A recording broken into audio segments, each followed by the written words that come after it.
ఇప్పుడు మీకు చెప్తాను, ఒకవైపు ఇది చూసారు కదా బ్రదర్, నా గురించి నేను ఒక 2 నిమిషాలు చెప్తాను. చెప్పొచ్చా? మీరు ఏదైనా అడిగితే అడగండి. చెప్పండి, మీ గురించి చెప్పండి. మాది ఉమ్మడి ఖమ్మం జిల్లా భద్రాద్రి కొత్తగూడెం డిస్టిక్, ప్రజెంట్ అశ్వరావుపేట నియోజకవర్గం, దమ్మపేట మండలం, సరోజనపురం గ్రామం మాది. నేను మొదటి నుంచి కూడా విద్యార్థి ఉద్యమాల్లో పనిచేశాను, కమ్యూనిస్ట్ లీడర్గా ఉండేవాడిని. మా నాన్నగారు మా అమ్మగారు మేము బీసీ కమ్యూనిటీకి సంబంధించిన వాళ్ళం. యేసుక్రీస్తు ప్రభువుని నమ్ముకున్నారు అన్న రీజన్తో కులంలో నుంచి వెలేశారు మా అమ్మని మా నాన్న. ఊరిని వద్దనుకొని, కులాన్ని వద్దనుకొని వేరే ఊరికి వచ్చి స్థిరపడ్డారు మా అమ్మ మా నాన్న. అమ్మకి పెళ్ళైన తర్వాత దాదాపు 10 సంవత్సరాల వరకు పిల్లలు పుట్టకపోతే, ఎన్ని హాస్పిటల్ తిప్పినా ఆమె గర్భం తెరవబడకపోతే, ఎవరో చెప్పిన సాక్ష్యాన్ని బట్టి దేవుణ్ణి నమ్ముకుందా తల్లి. నమ్మిన తర్వాత మేము 4 అన్నదమ్ములు, పెద్దన్నయ్య, 2 అన్నయ్య, నేను, మా తమ్ముడు. నేను మా అమ్మది మా నాన్నది మేనరిక వివాహం కదా, అమ్మ నాన్న అందుకే అంటారు మేనరికం చేయకూడదు అని అంటారు కదా, అలా పెళ్లి చేశారు వాళ్ళకి. నేను నా చిన్నతనం నుంచి ఇప్పుడు నేను చెప్తున్న ఈ సాక్ష్యానికి నా ఊరు సాక్ష్యం, నాతో పాటు చదువుకున్న విద్యార్థుల సాక్ష్యం, నాతో పాటు తిరిగినటువంటి వ్యక్తుల సాక్ష్యం, నన్ను కళ్ళారా చూసిన వాళ్ళ సాక్ష్యం. పుట్టుకతోనే నేను ఎడం కాలు ఎడం చెయ్యి ఒకలాగా, కుడికాలు కుడి చెయ్యి ఒకలాగా ఉండేలాంటి బర్త్ నాది. అంటే ఇవి కొంచెం సన్నగా ఉండేవి కాలు చేతులు, ఈ కాలు చెయ్యి స్థిరంగా ఉండేవి. రెండవది, మాట్లాడాలి అని అంటే ఇలా ఎగరాల్సి వచ్చేది, నత్తి బాగా ఉండేది నాకు, రెండవ విషయం. మూడవది, నాకు ఊహ తెలిసినప్పటి దగ్గర నుంచి కూడా మైగ్రేన్ హెడేక్ ఉంది నాకు, భయంకరమైన నొప్పి. నాలుగవది, నరాల బలహీనత. మీరు గమనిస్తూనే ఉండుంటారు, మాట్లాడేటప్పుడు కొంచెం చేతుల్లో ఎప్పటికీ కూడా నాకు ఇంకా వణుకుతూ ఉంటాయి చేతులు, నరాల బలహీనత ఉంది నాకు. ఇది గాక మెదడువాపు జబ్బుతో బాధపడ్డాను నేను. ఇవన్నీ వీటికి నేను మీకు సాక్ష్యాలు చూపించలేను, నా లైఫ్ అది, నా గత జీవితం అది. అయితే నేను 2003 సంవత్సరం సత్తుపల్లి జలగమంగళరావు డిగ్రీ కాలేజీలో డిగ్రీ చదివేటప్పుడు అమ్మోరు పోసింది నాకు. అంటే దాదాపు అందరికీ తెలిసే ఉంటుంది, చికెన్ పాక్స్ అంటారు అమ్మోరు. ఒంటి మీద దద్దులుగా పోసుకొని వస్తుంది కదా, దాన్ని ఏమంటారు మీ ప్రాంతంలో? ఇక్కడ అమ్మోరు పోస్తుంది అంటారు, తల్లి పోస్తుంది అంటారు, దద్దు పోస్తుంది అని అంటారు. అట్లా చేసినప్పుడు ఏమవుతుందంటే వేపాకుల మీద పడుకోబెడతారు వాళ్ళని, కళ్ళు తాగిస్తారు, చల్లటి ప్రాంతంలోనే ఉంచుతారు, ఇంజక్షన్లు కూడా చేయనివ్వరు గ్రామాల్లో. ఇప్పుడంటే ఇంజక్షన్ చేస్తున్నారు కానీ. అలా నేను 1 వీక్ మంచంలో ఉన్నాను. లేసేవాడిని, వెళ్ళేవాడిని, మళ్ళీ పని చూసుకునేవాడిని, అంతా ఓకే. 11వ రోజున నాకు స్నానం చేయించడానికి నన్ను లేపాలి అని చూసినప్పుడు నా 2 కాళ్ళు పడిపోయి ఉన్నాయి, నా 2 చేతులు పడిపోయి ఉన్నాయి, నాకు మాట రాలేదు పూర్తిగా.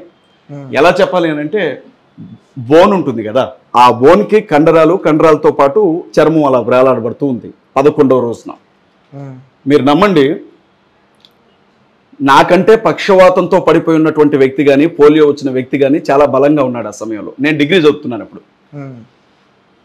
ఇక్కడికి హైదరాబాద్ తీసుకొచ్చారు, అమెరికా నుంచి ఒక డాక్టర్ గారు వచ్చారు, బిఎన్ రెడ్డి గారు అని. ఆ డాక్టర్ గారి దగ్గరికి తీసుకొని వస్తే ఆయన అమ్మోరు పోసి తన కాళ్ళు చేతులు చచ్చుబడ్డాయి.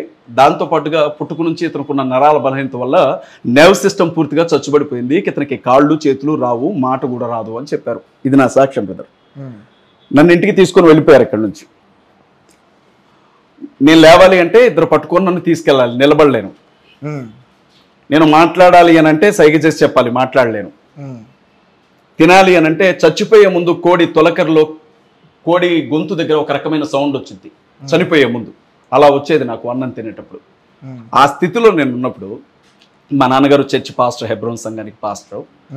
మా నాన్న బయటికి వెళ్తే మా నాన్నని, మీ దేవుడు గొప్ప దేవుడేమో, మీ దేవుడు ఎంతోమందిని బాగు చేశాడేమో, మరి నీ కొడుకును బాగు చేయ, నువ్వు నీ వల్ల కావట్లేదా, మీకు చేత కావట్లేదా అని అంటే ఆయన ఏడ్చుకుంటూ వచ్చి, చాలా పూర్ ఫ్యామిలీ బ్రదర్ మాది, బలిపేటం దగ్గర నిలవబడి యేసుక్రీస్తుని నమ్మండి, ఆయన గొప్ప దేవుడు, ఆయన తప్పనిసరిగా కార్యం చేస్తాడు అని చెప్పేవాడు మా నాన్న.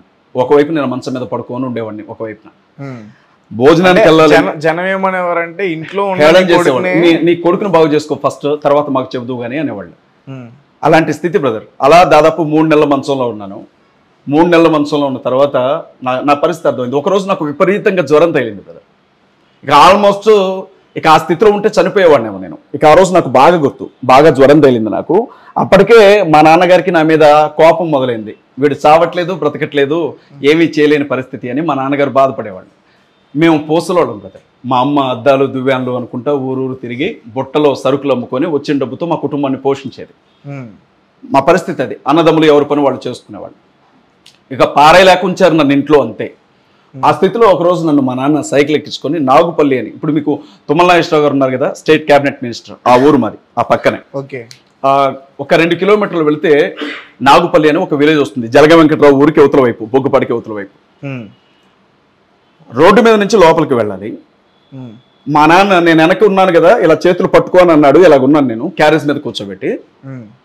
రోడ్డు దిగి వెళ్ళిపోయాడు మా నాన్న. నేను వెనకొచ్చిన ఉన్నానా లేదా చూసుకోలేదు, నడి రోడ్డు మీద పడిపోయాను నేను, హైవే రోడ్డు మీద. తుమ్మల నాగేశ్వరరావు గారు ఊరు కదా, క్యాబినెట్ మినిస్టర్ కదా ఆయన, రోడ్లు చాలా పెద్ద రోడ్లు మావి, నడి రోడ్డు మీద అలా పడిపోయాడు. ఒక్క లారీ వచ్చున్నా, ఒక్క బస్సు వచ్చున్నా ఆ రోజు నేను చనిపోయేవాడిని. ఎందుకంటే నేను పడిపోయిన విషయం మా నాన్న దూరంగా వెళ్ళిపోయిన తర్వాత చూశాడు, ఇక ఆయన నన్ను లేపడానికి రాలా, ఇక అక్కడే ఆగిపోయాడు మా నాన్న. నేను బ్రదర్ నరకం ఎలా ఉంటుందో చూశాను. అప్పటికే నేను డిఎస్ఓ అనే ఆర్గనైజేషన్కి జిల్లా అధ్యక్షుడిని, ఖమ్మానికి, కమ్యూనిస్ట్ పార్టీ విద్యార్థి సంఘానికి. సైకిళ్ళు పోతున్నారు, ఇటు నుంచి పోతున్నారు, నన్ను లేపిన వాడు ఎవడూ లేడు బ్రదర్. కళ్ళంటి నీళ్ళు గారిపోతున్నాయి, నా పరిస్థితి నాకు అర్థమైపోయింది, నా ఫ్యూచర్ నాకు అర్థమైంది. అలాగే అలా పడుకొని నడు రోడ్డు మీద ఏడుస్తూ ఉన్నాను నేను. ఏడ్చేటప్పుడు నాతో పాటు చదువుకున్న ఎల్బిడి పిల్లలు ఒకిద్దరు ఆ రోడ్డు మీద వెళ్ళుకుంటా సడన్గా ఆగి, వీడేంటి ఇక్కడ పడిపోయి ఉన్నాడు అని చెప్పి నన్ను బలవంతంగా లేపి ఆ మా నాన్న దగ్గరికి తీసుకుని వెళ్ళారు. విపరీతంగా జ్వరం ఉంది, ఇంజక్షన్లు చేశారు. ఇంటికి వచ్చాక నేను కన్నం తినట్లా. మా నాన్న వైపు నాకు కోపం కంటే కూడా బాధ అనిపించేది మా నాన్న వైపు చూస్తే. ఇప్పటికి అడుగుతాను, ఎందుకు చేసేవా అలాగే ఆ రోజు. ఇంటికి వెళ్ళిపోయిన తర్వాత ఆ రోజు నేను అన్నం తినలేదు. మా అమ్మ సరుకు అమ్ముకొని ఇంటికి వచ్చింది, సాయంత్రం అయింది, వాడు అన్నం తినలేదని చెప్పాడు మా నాన్న. మా నాన్న కూడా తప్పట్ను, మా నాన్న బంగారం బ్రదర్, ఎందుకు చేశాడు అలాగే రోజు. అన్నం తినలేదు నేను, వెళ్ళి అడుగు అని అంటే మా అమ్మ వచ్చింది నా దగ్గరికి. వచ్చి మా అమ్మ అన్నం తినయ్యా అని అంటుంటే నేను తిన్నని చెప్పాను. అలాగే మౌనంగా ఉండిపోయాను. నేనేం మాట్లాడకుండా ఉండిపోయాను. ఏం జరిగిందో మా అమ్మకి తెలిసింది, ఇలా జరిగింది అన్నప్పుడు నేను బలవంత కూడగట్టుకొని మా అమ్మతో ఒక మాట అన్నాను, నాకు ఇంత పురుగుల మంది ఉంటే పోయమ్మా, నేను చచ్చిపోతాను, నేను బ్రతకలేను అని అన్నా. మా అమ్మ బాగా ఏడ్చింది బ్రదర్. నా కాళ్ళు పట్టుకొని ఏడ్చి కాళ్ళు నొక్కుంటా కొబ్బరి నూనె రాసేవాళ్ళు నాకంతే. మా అమ్మకి కాలు అవుడు బ్రదర్ కొంచెం, నేను ఎక్కువ కాలం బ్రతకనయ్యా, నేను చనిపోయేటప్పుడు నీకింత మందు పోసి నేను ఇంత మందు పోసుకొని చచ్చిపోతానని ఏడ్చి వెళ్ళిపోయింది మా అమ్మ ఆ రోజు. ఇక ఆ రోజు జరిగిన సన్నివేశంతో బ్రదర్ నా జీవితం పూర్తిగా మారింది బ్రదర్. నేను పాస్టర్ గారి అబ్బాయినే కానీ మందు తాగేవాడిని, పాస్టర్ గారి అబ్బాయినే కోడి పందాలకు వెళ్ళేవాడిని, పాస్టర్ గారి అబ్బాయినే సినిమా థియేటర్లో ఫస్ట్ టికెట్ నాదే ఉండాలి, పాస్టర్ గారి అబ్బాయినే ఆడపిల్లలు కనబడితే చాలు వాళ్ళ వెనక తిరిగేవాడిని. బ్రతుకు మారలా, జీవితం మారలా, కానీ బయట క్రైస్తవుడు అని చెప్పుకునేవాడిని. ఇందాక మీరు అడిగారే ఏం చేస్తున్నారు వీళ్ళంతా అని, నాలాంటి వాళ్ళు బ్రదర్ వాళ్ళు. ఇంకా మనసు మారకుండా మేము క్రైస్తవం అని ఫీల్ అయ్యే ఆ బ్యాచ్ అది యేసుక్రీస్తు ఒప్పుకోడు బ్రదర్ దాన్ని. నేను క్రైస్తవుని నువ్వంటే సరిపోదు, మా విశ్వాసాన్ని నేనంటే సరిపోదు, ఆయన ఒప్పుకోవాలి. మాకు ఒక పద్ధతి అనేది ఉంటుంది బైబిల్. ఆ రోజు రాత్రి నేను పడుకున్నాను బ్రదర్, దేవుడే సాక్షి. దాదాపు తెల్లవారుజామున 3 అవుతుంది, ఏడుస్తూనే ఉన్నాను. నేను కదలలేని స్థితిలో మంచం మీద ఉండి చీకట్లో, మాది 4 తూలాల ఇల్లు, తడికెల ఇల్లు, పైన తాటాకులు ఉండేవి. ఆ రోజు నేను ఏడుస్తూ నేను దేవుని సన్నిధిలో ఒక చిన్న ప్రార్థన చేశాను. నా పేరు మోషే బ్రదర్. అజయ్ బాబు కంటే ముందు ఎర్రప్ప కంటే ముందు మోషే. మోజెస్ అనేది ప్రాఫెట్ పేరు, ప్రవక్త పేరు. ఆ పేరు పెట్టారు నాకు. మా నాన్నగారికి చదువు రాదు పెద్దగా. ఎక్కడికైనా మీటింగ్స్కి వెళ్తే మోషే బైబిల్ చదువు అంటే చదివేవాడిని. పాటలు పాడిన మంచి సింగర్ని బ్రదర్, పర్వాలేదు, కొద్ది గొప్ప పాడుతాను, కొంచెం మంచిగా ఉండేవాడిని, డ్రమ్ కొడతాను నేను. అట్లాగా అందరూ వచ్చినప్పుడు వాక్యం వినేవాడిని, కానీ వెళ్ళిపోయేవాడిని, పట్టించుకునేవాడిని కాదు. క్రీస్తు అంటే ఇష్టం, కానీ లైఫ్ ఏమి చేంజింగ్ ఉండేది కదా, నా ఇష్టం ఇకంతా. ఇంకా మన వాళ్ళందరూ అంతే, మన బ్యాచ్ వేరు కదా, ఆ వయసు వేరు కదా, ఉడుకు రక్తం కదా, కొంచెం సోక్ ఎక్కువ, దానికి తోడు నాకు బాగా తిరిగాను ఆ టైంలో. ఆ నైట్ మిడ్ బ్రదర్ నేను ఏడ్చాను, నమ్మండి, నా బిడ్డల సాక్షిగా చెప్తున్నాను, చచ్చిపోవాలనిపించింది. కానీ మందు తెచ్చుకోవడానికి కదలలేను, చేతుల్లో ఏమీ ఉండేది కాదు, చేతులు కదలేదు, నీళ్లు తాగించడానికైనా ఒకళ్ళు రావాలి, అది నన్ను చూసుకుంటూ ఉండాలి, దగ్గరకు వచ్చి నేను పిలిస్తే రావడం కాదు మళ్ళీ. ఆ స్థితిలో నేను దేవునితో నేను అడిగిన మాట, నాకు బతకాలని లేదు, నన్ను చంపేయి, నన్ను తీసుకెళ్ళిపో, నా ప్రాణాన్ని నువ్వు తీసుకెళ్ళిపోవచ్చు, నన్ను తీసుకెళ్ళు, నాకు విముక్తిని ప్రసాదించి ఈ స్థితిలోంచి. లేదా నువ్వు 2000 సంవత్సరాల క్రితం ఆయన ఒక మాట అంటారు, మనస్ఫూర్తిగా ఎవరైనా సరే నన్ను పిలిస్తే నేను వస్తాను అని. నువ్వు ఈ రోజుకి కూడా బ్రతికే ఉన్నావని నేను బలంగా నమ్ముతున్నాను. నాకు ఒక్క అవకాశం ఇవ్వు, లేకపోతే నన్ను నిలబెట్టు, మళ్ళీ నేను మాట్లాడాలి. నేను ఈ స్థితిలో చనిపోతే నాకు విలువ ఉండదు. ఒకవేళ నువ్వు కానీ నన్ను బాగు చేస్తే బతికినంతకాలం నీ సేవలోనికి వస్తానని ఏడుస్తూ అలాగే పడుకున్నాను. నేనేమి నా దగ్గరికి దేవుడు రావడాన్ని చూడలేదు, నేను నా దగ్గరకు వచ్చి ఒక అవతారం నిలబడలేదు, నా దగ్గరకు వచ్చి నన్ను పిలిచిన పిలుపు వినబడలేదు, కానీ ఒక వెలుగు నన్ను టచ్ చేస్తున్నట్లుగా మాత్రం చూశాను. నిద్రలో ఏదో వెలుగు నన్ను ముట్టుకున్నట్లుగా చూశాను. ఇక అంతే, ఆకారాన్ని కూడా చూడలేదు. ఉదయం 7 గంటలకల్లా లేచి నిలబడ్డాను బ్రదర్. నేను ఉదయం 7 గంటలకల్లా లేచి నిలబడ్డాను. మెలకు వచ్చింది, లేచి నిలబడ్డాను. నేను మాట్లాడడం మొదలుపెట్టాను. ఆ సంవత్సరం కాకతీయ యూనివర్సిటీ నుంచి గోల్డ్ మెడల్ తీసుకున్నాను నేను. దేవుని కార్యం ఎలా ఉంటుందంటే బ్రదర్, మీరు ఇప్పుడు నన్ను చూడొచ్చు, నేను జిమ్కి వెళ్తాను, ఒక 100 కిలోలు లేపుతాను పడుకొని. నా 2 చేతులు ఈక్వల్గానే ఉన్నాయి, నా కాళ్ళు ఈక్వల్గానే ఉన్నాయి. చాలా మంది అంటారు ఏం గొంతురా బాబు అని అంటారు. ఒకప్పుడు మాట్లాడడానికి కష్టపడ్డాను నేను. ఈరోజు నా స్థితి చూడండి. నేను సాక్ష్యం కాదా?